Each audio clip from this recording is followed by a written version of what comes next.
საღამოს პიკის საათი. საინფორმაციო ანალიტიკური პროგრამა.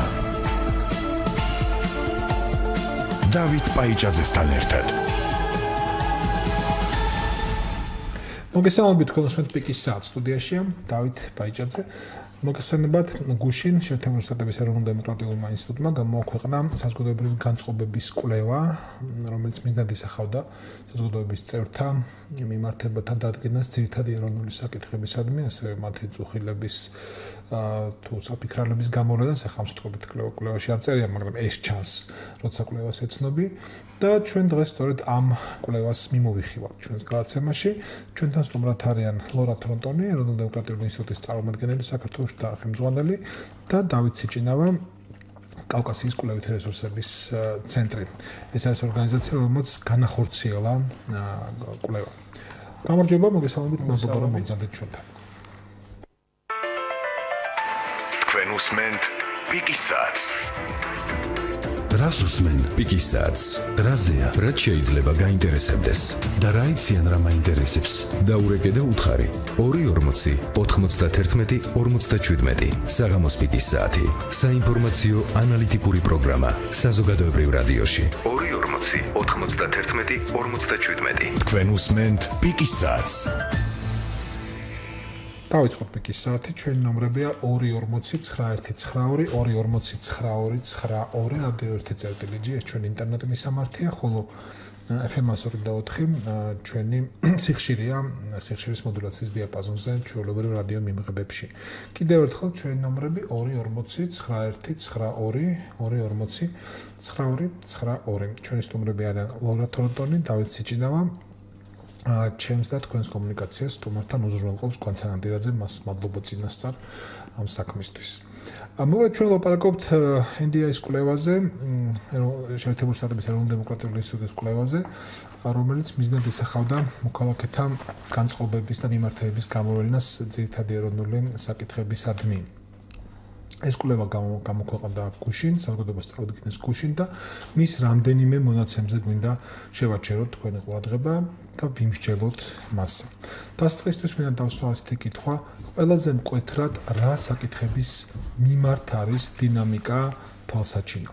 აი, წინა კვლევებს თუ შევადარებთ, არაიმდენად ყველა კვლევას, სადაც უშუალოდ წინა კვლევას ჩატარებულს რამდენიმე თვით ადრე. ყველაზე თვალსაჩინოდ სად გამოჩნდა მოქალაქეთა მიმართებების ცვლილება? So the first question would be, what are the priorities set by this poll, and how are those priorities different from previous polls, and how are the dynamics? How have the dynamics changed? First of all, thank you and good afternoon. Yes, I think we've seen some of the same issues that rank in the top 3 deepest concerns facing Georgian. Importantly, jobs and employment has always been a number 1 concern in finding in our polls. მოგესალმებით, მადლობა პირველი კითხვისათვის. პირველ რიგში მინდა აღვნიშნო, რომ სამუშაო ადგილები კვლავაც ინარჩუნებს პირველ ადგილს საქართველოს მოსახლეობისთვის ყველაზე პრიორიტეტულ ეროვნულ საკითხებში, როგორც ეს იყო ხოლმე წინა კვლევების განმავლობაშიც. თუმცა შეინიშნება გარკვეული ცვლილებები იმ სამ ყველაზე პრიორიტეტულ საკითხს შორის, რომელიც მოსახლეობამ დაასახელა. However, for the first time, we actually saw for the top 3 priority issues facing Georgians that they were all economic, and that territorial integrity, which had used to previously rank as a top 3 national concern, is no longer in the top 3 priorities facing citizens in Georgia. პირველად, ჩვენი კვლევების განმავლობაში დაფიქსირდა ისეთი შემთხვევა, როდესაც პირველი 3 ყველაზე პრიორიტეტული ეროვნული საკითხი დასახელდა სამივე ეკონომიკური შინაარსის საკითხი. ეს არის პირველი შემთხვევა, როდესაც ტერიტორიული მთლიანობა ვერ მოხვდა ტოპ 3-ში და გადაინაცვლა მეოთხე ადგილას. And in particular, this issue of rising prices and inflation, which was identified by 43% of respondents, is a new concern that we've seen a great spike in this concern over the last year. So the top 3 issues overall are employment, inflation, rising prices, and poverty. განსაკუთრებით მინდა ხაზი გავუსვა ფასების დასა და ინფლაციას. ეს არის ის საკითხი, რომელმაც ძალიან დიდი ზრდა განიცადა წინა კვლევასთან შედარებით ბოლო 1 წლის განმავლობაში და ახლა უკვე მეორე ადგილს იკავებს პრიორიტეტულ საკითხებს შორის. ანუ საბოლოო ჯამში ყველაზე მნიშვნელოვან სამ ეროვნულ საკითხად მოსახლეობა ასახელებს სამუშაო ადგილებს, ფასების დასა და ინფლაციას და სიღარიბეს. ისედაც რომ დააკვირდე პირველი 6-ეული რო აიღო, ჩვენებაზეა პირველ რას ავიღებთ, ხო? პირველი 6-ეული რო აიღო, 6-დან 5 საკითხი ეკონომიკური და მხოლოდ 1-ია პოლიტიკური. ეს რას ნიშნავს ამჯერად თქვა სოციოლოგიური განმარტება რომ მოვისმოთ? ეს ნიშნავს რომ თუ კი ადამიანს პირადად უჭირს მას ქვეყნის სადგივარი ავიწყდება უკაცრავად პათოსისთვის, მაგრამ ეს მონაცემები რაღაცა კარნახობს რომ მოგვარად დავსვათ კითხვა. ის გულგრილი ხდება ქვეყნისადმი, ქვეყნის ბედისადმი, როცა მას პირადი შეჭირვება ეწევა, ასეა. So even if you take like the first 5 or 6 issues that are on the list, you can see that most of them are economical issues, and only one is so like political, maybe issue that concerning the nation and country as a whole. So would it be true to say that when person is not feeling economically strong, when person has personal troubles and problems, they somehow forget the issues that are of wider national concern or issues that are concern of the country as such? Oh, yes, absolutely. I mean, I think that this is very common for poll findings around the world, that people, of course, are thinking about their self-interest and their own well-being. And oftentimes, issues that may be considered important for the country or on a national scale don't rank as highly. However, what's interesting about our polls in Georgia is that territorial integrity has always ranked in the top 3. And that isn't necessarily, something that's related to your economic well-being, although it could be interpreted as such. So this was just an unusual change. But you're absolutely right. For the most part, people are thinking about their households, their families, and their economic well-being. დიახ, გეთანხმებით, ხშირ შემთხვევაში არა მხოლოდ საქართველოში, არამედ ბევრ სხვა ქვეყანაშიც კვლევები ცხადყოფს, რომ ადამიანები პირველ რიგში ღელავენ საკუთარ ეკონომიკურ მდგომარეობაზე, თავისი და თავისი ოჯახის ახლობლებისა და მეგობრების კეთილდღეობაზე და შემდეგ უკვე უფრო ფართო საკითხებზე და როდესაც ეს ოჯახის დონის, ასე ვთქვათ, და პიროვნული დონის პრობლემები არ არის მოგვარებული, ხშირ შემთხვევაში მეორე პლანზე გადაიწევს ხოლმე უფრო ფართო საკითხები. ამ შემთხვევაშიც მსგავსი სურათი ფიქსირდება, თუმცა აღსანიშნავია, რომ საქართველოს შემთხვევაში ტერიტორიული მთლიანობა მიუხედავად იმისა, რომ შეიძლება ბევრისთვის და ყველასთვის არ არის, ასე ვთქვათ, ოჯახის დონის საკითხი, იყო ხოლმე ტოპ 3-ულში და ეხლა დაფიქსირდა ის შემთხვევა, როდესაც სხვა საკითხებმა გადაუსწრო ტერიტორიულ მთლიანობას და უფრო ეკონომიკური საკითხები მოექცა. მაქვს ერთი კითხვა ლორასთანაც და დავითთანაც. ის მონაცემები, რა თქვენ წავდგინეთ საზოგადოებას ერთია, მაგრამ ბუნებრივია ამ მონაცემების მიღმა არის დიდი კვლევა და 4360 ინტერვიუ როგორც მახსოვს, ხო? მოკეთ მაინტერესებს ის ინფორმაცია, რაც თქვენს ხელთ არის. იძლევა თუ არა საშუალებას უფრო ღრმა კვლევისათვის, უფრო კონკრეტული, უფრო ფოკუსირებული დასკვნების გამოვლენისათვის და ან თქვენი ორგანიზაცია აპირებს თუ არა ასეთი კვლევის წარმართვას, ან შეიძლება თუ არა რომ ეს მონაცემები იყოს მისაწვდომი სხვა მკვლევართათვის. So the question is, even though we presented these findings yesterday, you know that there is a huge work behind this presentation and a huge research that has been done, over 5,000 completed interviews. Is there a possibility, or are you planning to have a deeper analysis of the results, or can any other researcher sort of reach the results and analyze it in order to analyze it deeper? Absolutely. I think we're going to take, it's going to take several weeks, in fact, to go through all the possible ways we can kind of slice this apple, because we don't, obviously in one presentation, we're not able to present all the findings and not able to do very interesting cross-tabulations with other findings. So I think we are in the process of going through and sort of analyzing it further, but also we absolutely will respond to any requests from anyone in the public if they would like to see, for example, a certain question cross-tabbed with age or a certain question cross-tabbed with gender, we will be available to respond. Yeah, or income. Yeah. გეთანხმებით აბსოლუტურად ძალიან დიდი ინფორმაციის მიღება შესაძლებელი არის ესეთი მასშტაბების კვლევიდან. ჩვენც არ დაგვიმთავრებია ჯერ კიდევ ყველა შესაძლო ინფორმაციის გამოწურვა, ასე ვთქვათ, ამ მონაცემებიდან და ალბათ ძალიან ბევრი კვირა იქნება საჭირო იმისთვის, რომ ბოლომდე ყველა დეტალი ამოვიღოთ ინფორმაციის, რაც შეუძლია რომ კვლევას მოგცეს. მანამდე კი ჩვენ გვინდა ვთქვათ, რომ აბსოლუტურად ღია ვართ ნებისმიერი კითხვისათვის და ნებისმიერი თხოვნისათვის. ნებისმიერ ადამიანს შეუძლია გამოვიდა ჩვენთან კონტაქტზე, დაგვიკავშირდეს და გვითხრას თუ კი სურს რამე დეტალური ინფორმაციის გაგება კვლევის მონაცემებთან დაკავშირებით, მაგალითად, რომელიმე კითხვის კროს-ტაბულაცია ასაკობრივ ჯგუფებთან, სქესთან ან დასახლების ტიპების მიხედვით და ჩვენ კი ბატონო, ჩვენ მოხარული ვიქნებით, რომ შესაძლებლობების მიხედვით დავეხმაროთ ადამიანებს აუცილებლად. And I just want to be clear that we'll also put, as we develop all this information, we will be putting it available online as well through our Facebook page, hopefully in a format that's easy for people to access. So we'll be constantly uploading new information for the public to access. და ასევე გვინდა დავამატოთ, რომ ჩვენ სხვადასხვა ინფორმაციას, სხვადასხვა სლაიდებს, მონაცემებს კვლევიდან ეტაპობრივად ავტვირთავთ ონლაინ რეჟიმში. აუცილებლად გავავრცელებთ ინფორმაციას ამის შესახებ, ამის ნახვაც შეგეძლებათ NDI-ის Facebook გვერდზე, ასე რომ ძალიან დიდი მასშტაბის ბევრი საინტერესო ინფორმაცია იქნება ატვირთული ყოველთვის ხელმისაწვდომ რეჟიმში მალე. მადლობ პასუხისთვის, მსმენელი მივიღოთ. გამარჯობა. გამარჯობა. გისმენთ. ბატონო დავით, თქვენ სტუმრებს მინდა ესეთი შეკითხვა მივცე, რომ დიახ. მე გულში გულმოდგინეთ უსმენდი რუსთავი 2-ის კურიერში 12 საათიანში.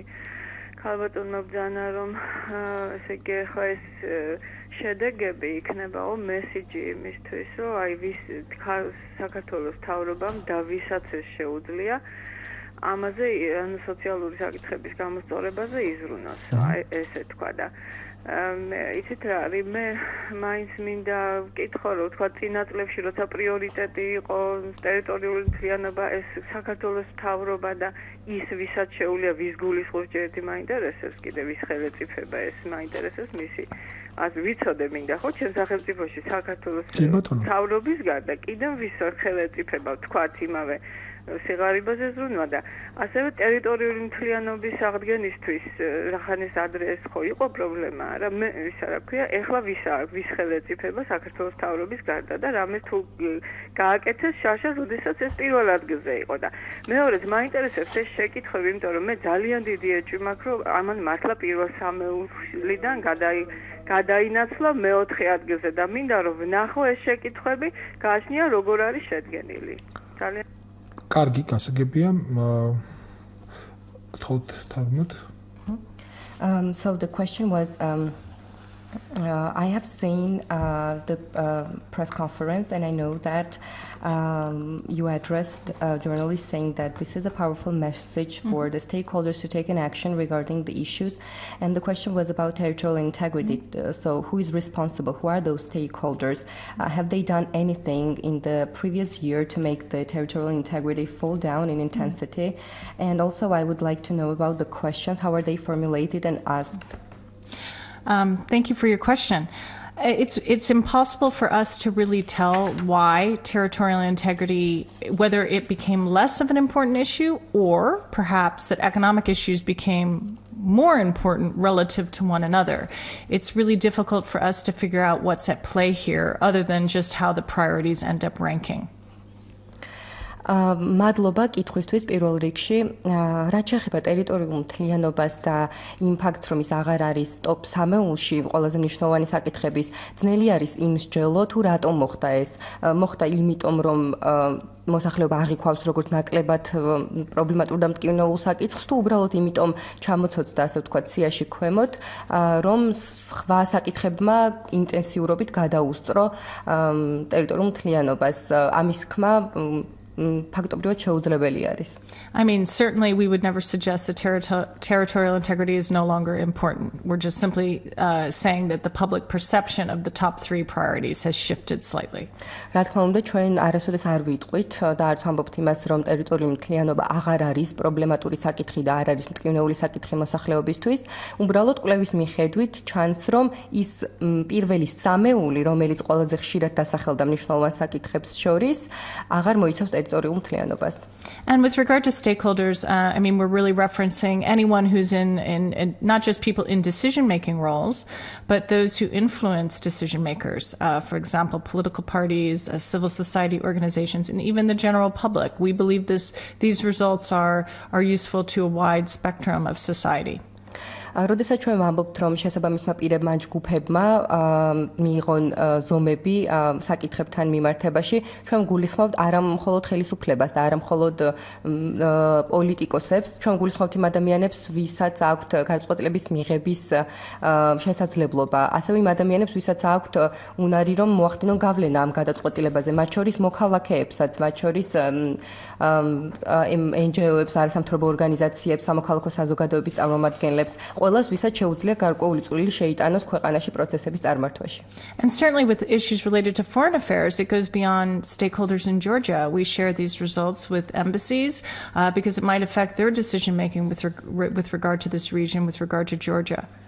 რაც შეეხება საგარეო ურთიერთობების საკითხებს, ჩვენ რა თქმა უნდა ეს საკითხი ცდება მხოლოდ საქართველოში მოღვაწე და მხოლოდ ქართველი პოლიტიკოსებისა და ხელისუფლების ფარგლებს. ჩვენ ამ შედეგებს ყოველთვის ვაცნობთ ხოლმე დიპლომატიურ კორპუსს და სხვადასხვა საელჩოების წარმომადგენლებს, რათა მათ მიიღონ შესაბამისი ზომები და შესაბამისად შეცვალონ თავიანთი პოლიტიკა. And with regard to question formation, we spent a long time putting together these questions, and we do it in a very consultative manner where we go and we speak with political party leaders, we speak with government officials, ministries, civil society organizations to try to ask them what they think are important issues that they want to know about, what they want to know the public is thinking. And then throughout that process, we then finally develop an instrument in consultation with CRRC, and that's how we form the questions. რაც შეეხება კითხვების ფორმულირებას, კვლევის ინსტრუმენტზე, ანუ კითხვარზე ჩვენ მარტოები არ ვმუშაობთ. ჩვენ გავდივართ კონსულტაციებს სხვადასხვა ადამიანებთან, სხვადასხვა ჯგუფებთან, პოლიტიკურ ლიდერებთან, სამოქალაქო საზოგადოების წარმომადგენლებთან, სხვადასხვა საჯარო ინსტიტუტების წარმომადგენლებთან, სამინისტროებთან, რათა გავიგოთ თუ მათ რა ინფორმაციის მიღება სურთ, რათა თავიანთი საქმიანობა უფრო ეფექტურად წარმართონ საქართველოს მოქალაქეებისათვის. ამ კონსულტაციების შედეგად მუშავდება კითხვარი, თითოეულ კითხვაზე ძალიან ბევრს ვმუშაობთ CRRC-სთან ერთად, ჩვენს პარტნიორ ორგანიზაციასთან ერთად, რათა საბოლოო ჯამში მივიღოთ მაქსიმალურად გამართული ინსტრუმენტი. მადლობთ, დათოსთან მექნება ერთი კითხვა. მცირე მოულოდნელობა შეიძლება არ იყოს ყველაზე მნიშვნელოვანი დეტალი კვლევაში, მაგრამ შემთხვევაში თვალსაჩინო დეტალი გახდა ჩემთვის, როდესაც დავინახე, რომ გამოკითხულთა 53-ზე მეტი მომხრე არის ქალთა კვოტირებისა, გენდერული კვოტირებისა პარლამენტში. ეს მაშინ, როდესაც გამოკითხულთა საგრძნობმა ნაწილმა არ იცის ვინ არის მისი მაჟორიტარი პარლამენტში და ასევე არ აქვს კაფეო წარმოდგენა იმაზე რა შეიძლება გააკეთოს მაჟორიტარმა ის პარტიას მოусმენს თუ ხალხს მოусმენს თავისი მოქმედების წარსამართად. ესე რომ გარკვეული წინააღმდეგობები არის არა ალბათ იმდენად კვლევაში, რამდენად თვითონ მოქალაქეებში. შეიძლება ასე დავინახოთ ეს, მაგრამ მე სხვა რამე მინდა ვიკითხო, გენდერულ კვოტირებას ეს არ არის ყველაზე მნიშვნელოვანი საკითხი ახლა.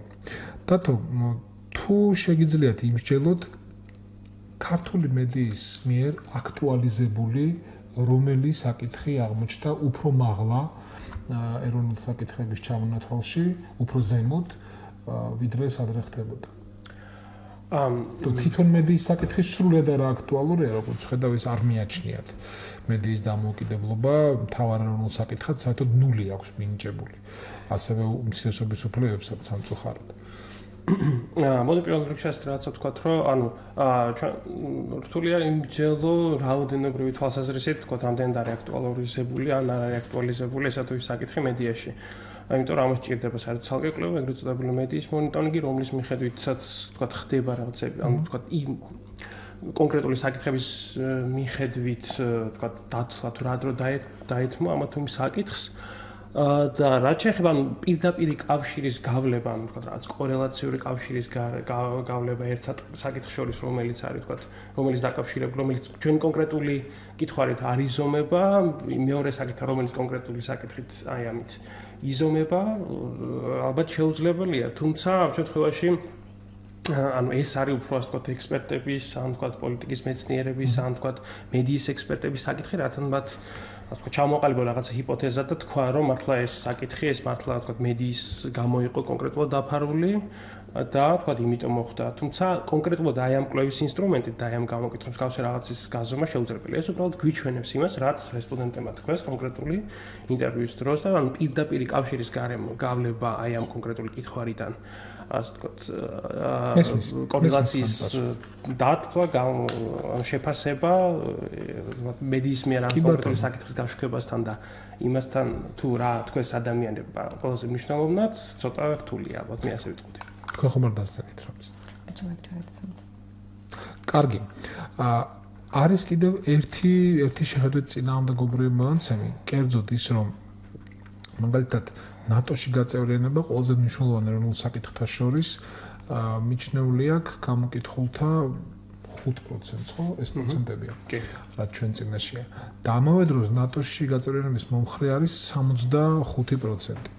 ანუ იყო ერთი რაღაცის მომხრე, მაგრამ მას ანიჭებდა ისეთ მცირე მნიშვნელობას, რაც ცხრილის ბოლოში თუ პრინციპში შუაგულიც აღარ ქვია, ხო, 5%-ს. აი ესეც რაღაცად მოითხოვს ახსნა კომენტირებას. თუ შეიძლება. So the question is about the NATO membership. Why will say the vast majority of Georgians actually support government stated goal to join the NATO? The NATO membership ranks very low on the priority list. So isn't that sort of controversial? You support the issue with such vast majority and vast intensity, but still it doesn't make high on the list of priorities. ანუ თქვენ განველი უფრო სოციოლოგიურ მსჯელობას და არა მსჯელობას თვითონ გამოკითხვის შედეგების შესახებ ეს არის. So maybe we could provide some sociological explanation rather than the summarization of the poll results. Sure. I think you said it earlier in terms of if it's a different question, and when you're asked what are the most important issues to you, you often go to yourself and your own experience. So it's likely that NATO might not be the first thing that pops in your mind. The question about NATO, though, is do you approve or disapprove Georgia's government's stated goal to join NATO? It's not asking you how strongly or if it's a top priority for you. It's just asking it whether you approve. And there is 68% approval of that. So, just because one of the issues isn't in the sort of top 3 most important things, it doesn't mean we don't have an opinion on a wide range of issues that might be presented to us. როგორც ცოტა ხნის წინ აღვნიშნეთ, როდესაც ადამიანებს ვეკითხებით ყველაზე მნიშვნელოვან ეროვნულ საკითხებს, პირველ რიგში ისინი საკუთარ თავზე ფიქრობენ, საკუთარ ოჯახებზე და იმაზე თუ რა მდგომარეობაში არიან დღეს თავად თვითონ და თავისი ოჯახები ახლობლები. შესაბამისად, ძალიან მარტივი წარმოსადგენი არის, რომ ნატოში წევრობა არ არის ის პირველი, რაც რიგით ადამიანს აფიქრდება, როდესაც ეუბნები, რომელი საკითხია თქვენთვის ყველაზე მნიშვნელოვანი. რაც შეეხება ნატოზე კითხვას, კითხვის ფორმულება არის შემდეგნაირი. თქვენთვის მისაღებია თუ არა საქართველოს მთავრობის გაცხადებული მიზანი, რომ საქართველო გახდეს ნატოს წევრი. და როგორც ხედავთ, არა მარტო ამ კვლევაში, არამედ ჩვენი კვლევების განმავლობაში ძალიან დიდი მხარდაჭერა ფიქსირდება ხოლმე ამისი. ის ფაქტი, რომ საკითხს მხარს უჭერენ, არ გადაითარგმნება იმაში, რომ ეს საკითხი იქნება მოსახლეობისთვის და რიგითი მოქალაქისთვის ყველაზე პრიორიტეტულ სამ საკითხს შორის. ამ სპენელი ყავს, გამარჯობა. Kismet? Kismet ბატონო. და ეთერში ვარ? დიახ. დიახ, მოსაუბრებით სტუმართან აქეთი შეკითხვა. რომელთან? მოსაზრება მინდა რომ გაუზიარო. კარგი. თუ ბებერი ევროპა საქართველოს როგორც საბავშვო სატყუარა როა საწოვარი, აი ესე თუ ჩვენ გვყრობიან შიგადაშში, მაშინ ყველა ვარიანტში საქართველოს ვერ გაუძლოს და მოტრიალდება რუსეთისკენ და თუ რუსეთი იბოგინებს საქართველოში, მინდა ევროპა მიცოდეს ვაში რომ თუ ევროპას დაემუქრება საფრთხე და დაიწყება ღრმება, ეს მხოლოდ საქართველოს დაპყრობის შემდეგ იქნება. სანამ საქართველოს ეყოლება მეგობარი ჭეშმარიტ და თუ იქნება ევროპელი ეს, მაშინ ვერ რასწოდეს, ვერ დაიპყრობს რუსეთი ევროპას და თუნდაც კავკასიას. აი ეს მინდა რომ გადასცეთ. კი ბატონო, ამას მიაწვდიან ჩვენს სტუმარს, თქვენ აზრს. მე უბრალოდ დავძენდით ჩემი მხრივ მსმენელის კომენტარს იმას, როგორ ჩანს ეს კომენტარი გამოწვეულია გუშინდელი კვლევის მონაცემით, კერძოდ იმით, რომ გამოკითხულთა 31% მოსურნია ევრაზიულ კავშირში საქართველოში შესვლის და ის ვარაუდი, რომ თუ საქართველო დაბრკოლდება ევროინტეგრაციის გზაზე და ევროპის კავშირი მისკენ არ გადმოდგამს ნაბიჯებს, ანუ საქართველოსკენ, ამას შეიძლება კიდევ უფრო გაუცხოს ევროპისგან საქართველოს და მას ევრაზიული კავშირისკენ აქნევინოს პირი. ესეთი ვარაუდი მე მოვისმინე უკვე გუშინ და როგორც ჩანს მსმენელის კომენტარი არის სწორედ ამ მონაცემის გამოძახილიც. The caller wanted to state his opinion regarding Europe, Russia, and Georgia.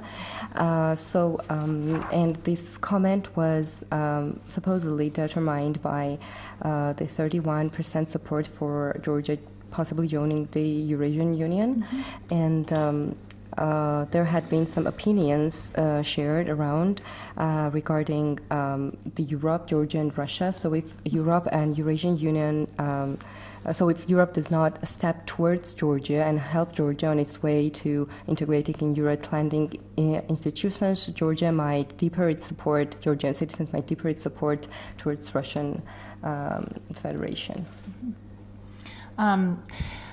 That's conceivable. Unfortunately, we don't really, our poll is unable to sort of explain why people are thinking these things. We can only identify trends over time.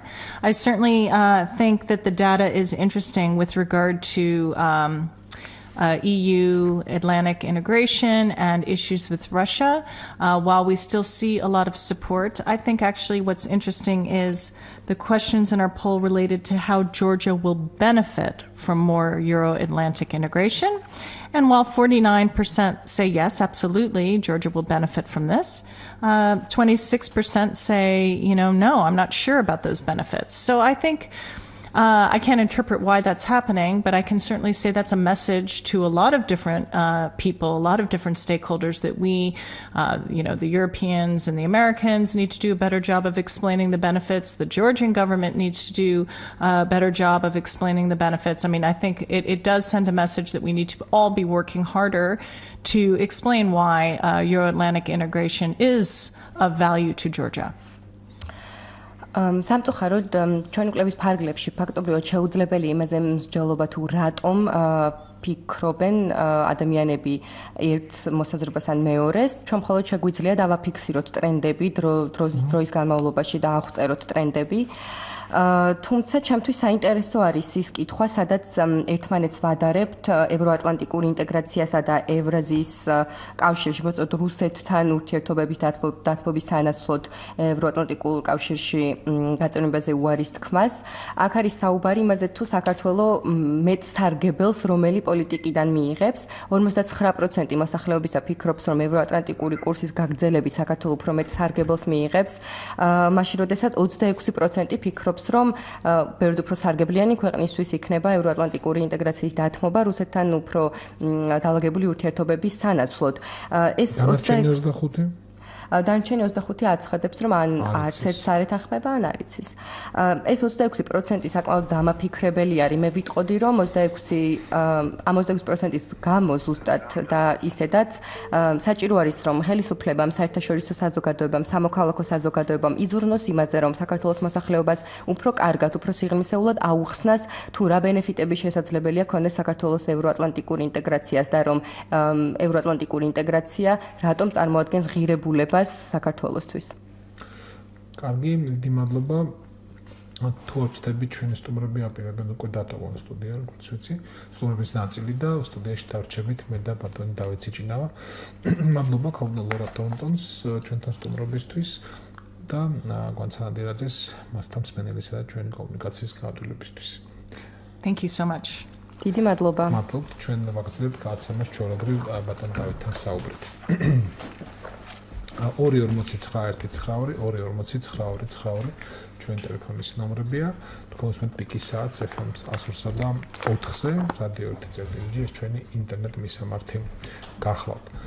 დათო მართალია მაკროტომონტონმა თქვა რომ რატომ კითხვაზე ძნელია მსჯელობა ამ კვლევის მიხედვით, მაგრამ კვლევა იმითაც არის ხანდახან კარგი, კი ბატონო შეიძლება უერთგულო მეცნიერულ აკრიბიას, სიზუსტეს და არ გახვიდე რაღაც ფარგლებიდან, მაგრამ ბუნებრივია შეიძლება თავისუფლება მისცე გამოთქვა გარკვეული ვარაუდი, რომელსაც არანაირად არ ექნება ეჭვეული ჭეშმარიტების პრეტენზია. აი მაგალითად, როდესაც ლაპარაკია აღქმაზე და ეს არის აღქმების კრებული ეს კვლევა. აღქმაზე რომ განათლებასთან დაკავშირებული საკითხები არ გაუმჯობესებული, რომ განათლებას მიმართებით იგრძნობა გაუმჯობესება, მეც მიაჩნია ეს, ვიდრე მიაჩნია რომ გავუარესდნენ. აი ეს რისი შედეგია? ის რომ რისი შედეგი შეიძლება იყოს? ის რომ მოქალაქეები დააგვირდნენ განათლების ხარისხის გაუმჯობესებას ქვეყანაში, თუ ის რომ სახელმწიფომ უფასო სასკოლო სახელმძღვანელოები დაბეჭდა უფასო ბრჭყალებში, თავის თავზე აიღო ამის გადახდა და ასევე რამდენიმე ფაკულტეტზე დააფინანსა სწავლა მთლიანად, იმიტომ რომ მეც განათლებაში ხდება გაიხსენო მეტი სხვა. კი ბატონო, მოდი ასე შევხედოთ ამ საკითხს. თუნდაც განათლება, მოდი ზოგადად ვიტყვი. რთულია თქვა აი ამ კვლევის, ანუ რა თქმა უნდა მე ვცდილობ რომ შევხედო როგორც ამ საკითხს როგორც კვლევარმა, თუმცა სწორედ აი ამ პოზიციიდან ვამოფეხე რა შეიძლება საკითხი. თუ კი ჩვენ რთულია თქვა აი მიზეზებზე იმსჯელო, აი თქვენ რაც დაასახელეთ, ეს თქვენ გამოთქვით ვარაუდები, ხო, რაღაც სამი ვარაუდი იყო, რომელიც შესაძლოა პასუხები დაასახელეს, სავარაუდო პასუხები, ხო.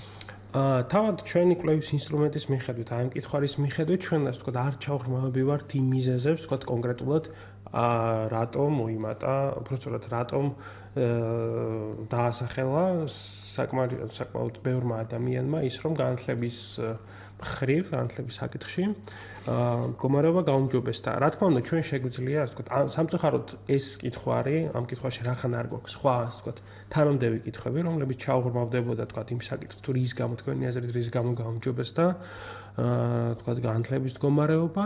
ამ შემთხვევაში სამწუხაროდ ჩვენ მხოლოდ გვრჩება ასე ვთქვათ, საშუალება, უბრალოდ კვლევარს, ექსპერტს, ვთქვათ, შეიძლება ადამიანს, რომელიც აკეთებს პოლიტიკას, policy makers რო ეძახიან იმ ადამიანებს, ვთქვათ, უკვე ასე ვთქვათ, იმათ რჩებათ გარკვეული, ასე ვთქვათ, არეალი, რომლის მიხედვითაც მათ დაუშვან, რომ ვთქვათ, მათ რომელიღაც კონკრეტულ ქმედებას შეიძლება მოყოლოდა ეს ამბავი. მაგრამ იმისთვის, რომ ასე ვთქვათ, ჩვენ კონკრეტულად ვიმსჯელოთ თუ რატომ მოიმატა ამ კონკრეტულმა ამა თუ იმ, ასე ვთქვათ, კითხვაზე პასუხმა, ან ვთქვათ, რატომ მოიმატა ის, ვთქვათ, რესპონდენტების აზრმა იმასთან დაკავშირებით, ვთქვათ, განათლების ან ნებისმიერი სხვა რაღაც, ვთქვათ, ჯანდაცვის რეფორმის მხარდაჭერა რატომ მოიმატა, ეს უკვე, ასე ვთქვათ, ცალკე კვლევის და უფრო ჩაღრმავებული კითხვების საქმეა. სამწუხაროდ ეს კითხვარი ჩვენ მეც არ გვაძლევს, ეს გვეუბნება იმას, რომ განათლება ადამიანების დამოკიდებულება არის ასეთი კონკრეტული. კი ბატონო, მე მინდა ერთი ნუანსები ცოტა უფრო დაწვრილებით გავაცნო ჩვენ მსმენელს და აქედან გამომდინარე მე დაგისვათ რამდენიმე კითხვა.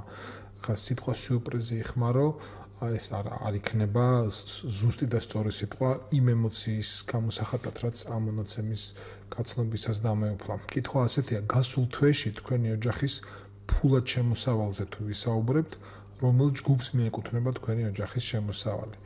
და 14% ამბობს, რომ ოჯახის შემოსავალი იყო 150 ლარამდე.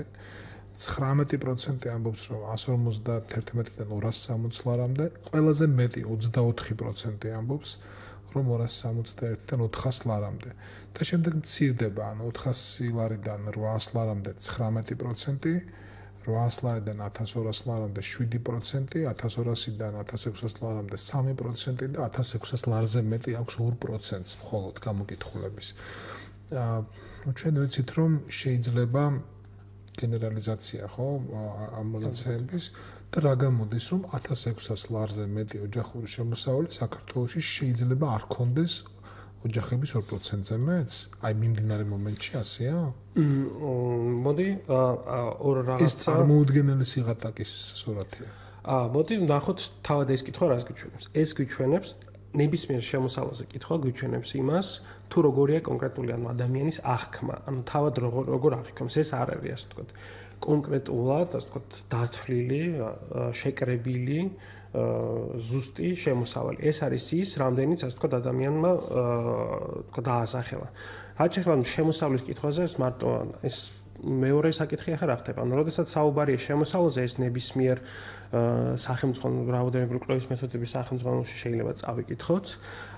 ზოგადად ცნობილია, რომ ადამიანები ყოველთვის, ასე ვთქვათ, უფრო მიდრეკილნი არიან იქითკენ, რომ დაასახელონ უფრო ნაკლები შემოსავალი, ვიდრე მათ რეალურად აქვს. თუმცა, მიუხედავად ამ ყველაფრისა, ანუ ეს არის, ასე ვთქვათ, რესპონდენტების აღქმა.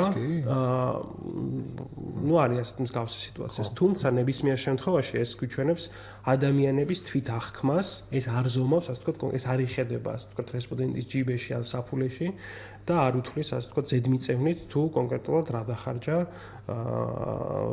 ბოლოთვის, უბრალოდ რა შემოსავალი ჰქონდა. ეს არის, ასე ვთქვათ, თავად რესპონდენტის შეფასება. ვთქვათ, ზოგადად ასე ვთქვათ, ეკონომიკური ტიპის კითხვები, ასე ვთქვათ, შედარებით უფრო რთული გასაზომი არის და ვთქვათ, ამას ცალკე სპეციალური კვლევები ეძღვნება ხოლმე, რომლის კვლევის ინსტრუმენტი მოიცავს ათეულობით გვერდს და იქ ძალიან დეტალურად არის ჩაშლილი, ასე ვთქვათ, რესპონდენტმა რა ჭამა, რა დახარჯა, რამისგან კონკრეტულად ქონდა შემოსავალი და სამწუხაროდ ან ჩვენი კვლევის ფარგლებში ჩვენ შეგეძლო მხოლოდ აი აღნიშნული ცვლადის მეშვეობით გვემსჯელა ასე ვთქვათ, რესპონდენტების ოჯახების, საქართველოს ოჯახების მდგომარეობას. თუმცა ჩვენ ვთქვით, რომ ეს მეტნაკლებად, ასე ვთქვათ, გარკვეულ სურათს გვაძლევს ამ შემთხვევაში. ჩემი კითხვები მაინც გულისხმობს იმას, რომ პრინციპში ის არ ეწინააღმდეგება, რაც გავდემა ლორამ თქვა, რომ ეს არის მოქალაქეთა აღქმაზე ორიენტირებული კვლევა და აღქმა მაინც და მაინც ობიექტურ მონაცემებს ემთხვეოდეს, სულაც არ არის აუცილებელი. ხოდა ეგეთ შემთხვევაში ბევრი კითხვა ჩნდება. ერთი თუ აღქმა არ ემთხვევა სინამდვილეს, ეგეთ შემთხვევაში რა მნიშვნელობა და რა ღირებულება აქვს ამ აღქმებს? ნუ ეს არა აღქმა თუ კი აღქმები ობიექტური მონაცემებისგან განსხვავებულია. მოდი უფრო მცდარია, იმიტომ რომ ეს მისი სიმართლეა, ხო? ვინც ვისაც ეს აღქმა აქვს. ჩემი აზრით, კვლევარისთვის ესეც საინტერესო და ის მნიშვნელოვანი არის, თუ როგორ თვლის ადამიანი, თუ თვითონ როგორ აფასებს საკუთარ მდგომარეობას, თუ ამ კონკრეტულ კითხვაზე ვისაუბრებთ. ასე რომ ჩემთვის, როგორც კვლევარისთვის, ასევე ღირებული იქნებოდა კონკრეტულად ეს მაჩვენებელი, ვთქვათ, ადამიანის საკუთარი შეფასება საკუთარი ეკონომიკური მდგომარეობის, ზოგადად ეკონომიკური მდგომარეობას, თქვა ერთი კითხვით არ ზომავთ ხოლმე, თქვა რამდენიმე კითხვას უსვამთ, თუმცა ამ შემთხვევაში ეს არის, ასე ვთქვათ, ერთ-ერთი კარგი მაჩვენებელი, რომლის მიხედვითაც შეიძლება, ასე ვთქვათ, შევხედოთ სხვა ცვლადებს. კი ბატონო. შეგვიძლია დავინახოთ, თქვენ ძალიან რომ თუ გვინდა რომ როცა მე დაგისვეთ კითხვა მედიის მიერ საკითხების აქტუალიზებაზე, თქვენ ძალიან რომ ამისთვის საჭიროა მედიის მონიტორინგი, საგულდაგოდ მედიის შესწავლა და მეერე პასუხის გაცემა. კარგი მედია შეიძლება არ იყოს ისეთი დაკვირვებული მზერის საგანი და ისეთი რეფლექსიის საგანი, როგორც ადამიანები და ინსტიტუტები, რომლებიც წარმართავენ პოლიტიკას ამ ქვეყანაში. ამიტომაც მინდა გკითხოთ ხელისუფლების პოლიტიკა ყველაზე მეტად რომელ მონაცემს დაეტყო. გულისხმობ დინამიკას წინა კვლევებთან შედარებით. თქვათ, ის იდეოლოგია, ის პოლიტიკა, რომელსაც წარმართავს ან არ წარმართავს ხელისუფლება. ლაპარაკი არ არის ეკონომიკურ პრობლემებზე, ეკონომიკურ პრობლემებზე შეიძლება ხელისუფლების დამსახურებაზე არის ლაპარაკო, ეს შეიძლება მისი ცნობიერი ძალისხმევის შედეგი არ იყოს და მისი არაკომპეტენტურობის შედეგი იყოს. ეკონომიკურ პრობლემებზე არ ლაპარაკობ. მაგრამ აი, ვთქვათ, მისი იდეოლოგიური ზემოქმედების, ხელისუფლებიდან წამოსული დისკურსების კვალი, რომელ პასუხებში შეიძლება დავინახოთ თქვენი აზრით ყველაზე მეტად?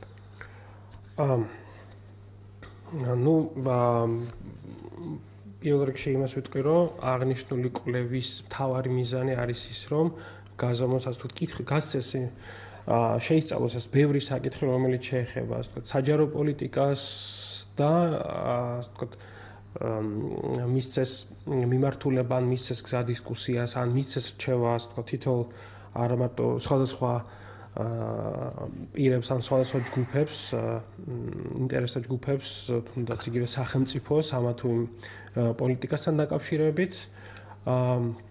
აი თქვენ თუ კი დააკვირდებოდით, ჩვენ გქონდა, ასე ვთქვათ, ორი, ანუ რამდენიმე ნაწილი ამ საჯარო პრეზენტაციაშიც ჩანს კარგად.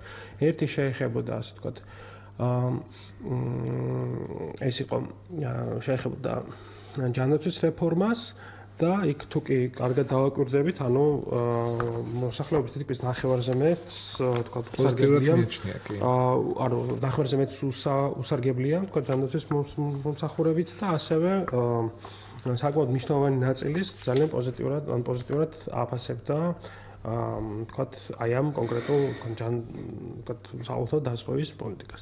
მეორე კითხვა იყო, ჩვენ ასევე ვკითხეთ, ისიც ამ პრეზენტაციაში წარმოდგენილი, თუ უსარგებლია თუ არა, ვთქვათ, სხვა საჯარო მომსახურებით და იქაც კარგად არის ნაჩვენები, რომ ვთქვათ, იმ ადამიანებს, რომლებსაც მიუღიათ, ასე ვთქვათ, სხვადასხვა ვთქვათ მომსახურება საჯარო განსაკუთრებით მაღალი კმაყოფილება წარმოდგენილი იყო თუ არ ვცდები იუსტიციის სახლების მომსახურებით.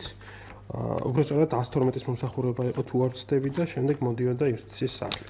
ანუ ძალიან დიდი მაჩვენებელი იყო. ეს იმას ნიშნავს, რომ თუ არსებობს ასე ვთქვათ რაღაცეებზე ადამიანებს საკმაოდ ანუ რესპონდენტებს აქვთ ასე ვთქვათ უკუ რეაქცია იმ საკითხებზე, რომლებსაც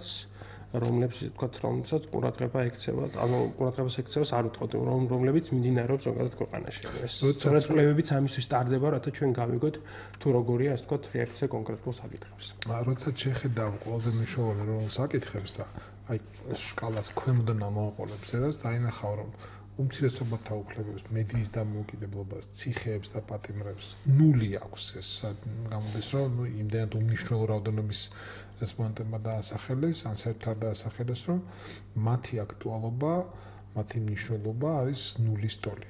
კორუფცია საკუთრების უფლება ევროკავშირში გაწევრიანებას 2%-ზე მეტი არ აღიარებს ყველაზე მნიშვნელოვან საკითხად, თორსა 79%-ია მომხრე, 78%-ია მომხრე. სიტყვის თავისუფლებაზე სასამართლო სისტემას, ასევე სამართლიან არჩევნებს აქვს პირველ ორს 3% და სამართლიან არჩევნებს 4%. ამას რომ ვკითხულობ, გებადება ერთი კითხვა, ნუ თუია მომეპასუხოთ, მაგრამ მე ეს კითხვა უნდა დავსვა. როცა მოქალაქეები აი ესეთ დაბალ მნიშვნელობას ანიჭებენ ჩემი ნახსენებს საკითხებს, შენ გიჩნდება კითხვა, რომ ეს რით ავხსნათ? იმით, რომ მოქალაქეებს გონიათ, რომ ეს საკითხები გარანტირებულია, ამ დიდ ნაწილს, ვინც ამას მნიშვნელობა ამიანჭა, გონია, რომ გარანტირებულია, მოგვარებულია, ყველაფერი კარგად არის და აჟურშია მოყვანილი, თუ ისინი უბრალოდ გულგრილნი არიან ამათ მიმართ, აღარც ახსოვთ ეს. ამ კითხვაზე პასუხი ზუსტად იგივენაირად შეიძლება ჩამოაყალიბოთ, როგორც შეეხებოდა იმას, თუ რატომ არის ტერიტორიული მთლიანობის, რატომ ჩამოჩოჩდა ტერიტორიული მთლიანობის საკითხი მეოთხე ადგილზე. ანუ როგორც ლორამ განაცხადა, რომ სულ დახმები ამ საკითხში, როდესაც ჩვენ ვიკითხებთ აი ესეთ ტიპის კითხვას, ადამიანი პირველ რიგში ასე ვთქვათ გამომდინარეობს საკუთარი თავიდან და ასახელებს სწორედ იმ საკითხებს, რომლებიც ასე ვთქვათ საკუთარი თავისთვის არის მნიშვნელოვანი. და შესაბამისად, ანუ თუმცა თქვენი კითხვის მეორე ნაწილს დავუბრუნდები, რატომ თვლიან ადამიანები იმას, რატომ თვლიან ადამიანები, რო ვთქვათ, რა არის მიზეზი, ასე ვთქვათ, ამგვარი დამოკიდებულების. ალბათ ცოტა რთულია, ასე ვთქვათ, ამაზე მსჯელობა და ჩვენ მხოლოდ შეგვიძლია დავუშვათ ამ შემთხვევაში, რომ რაღაც ჰიპოთეზასავით ვთქვათ, რომ ანუ ჩემი აზრით ეს იმიტომ არის, იმიტომ მიიღო ამ ძალიან მცირე პროცენტი, რომ ყველაფერი კარგად და ან მეორე დაშვება შეიძლება იყოს, რომ ეს ვთქვათ, იმიტომ არის ასე, რომ უბრალოდ ხალხი არ ექცევს ამას ყურადღებას. ანუ ამაზე აი ამ კონკრეტული აი მიზეზების გამო კიდე ერთხელ გავიმეორებ ამას, რთული არის ამ შემთხვევაში. ეს არის კვლევრების ექსპერტების როგორც იმ ადამიანების საკითხი, რომელთა საქმეც არის მონაცემების გაანალიზების საფუძველზე უკვე გარკვეული ასე ვთქვათ დასკვნების გამოტანა. სწორედ მათი საქმე არის, რათა იმსჯელონ ამასთან დაკავშირებით. დათო, მადლობა ამოიწურა ამ სამოსში ჩვენი გადაცემისთვის გაკუთვნილი დრო. ჩვენი სტუმარი იყო დავით სიჭინავა, კავკასიის კვლევითი რესურსების ცენტრის უფროსი მკვლევარი. ამ ორგანიზაციამ წარმართა კვლევა ინდიის დაკვეთით ამ შეერთებული შტატების ეროვნულ-დემოკრატიული ინსტიტუტის კვლევა, რომელიც თავის მხრივ ისახავდა მიზნად მოქალაქეთა განწყობებისა და მიმართებების წარმოჩენას ძირითადი საკითხებისადმი ქვეყანაში. ასევე ჩვენ გადაცემას სტუმრობდნენ და უდნავ ადრე დატოვეს კავკასიის ლორა ტუსონი, NDI საქართველო და თარჯიმანი კვანცანადირაძე. დიდი მადლობა ნინო რამიშვილი, დღევანდელი გადაცემის პროდიუსერი, ინგა გურგენაძე, ხმის რეჟისორი, დავით პაიჭაძე, წამყვანი. ნახვამდის.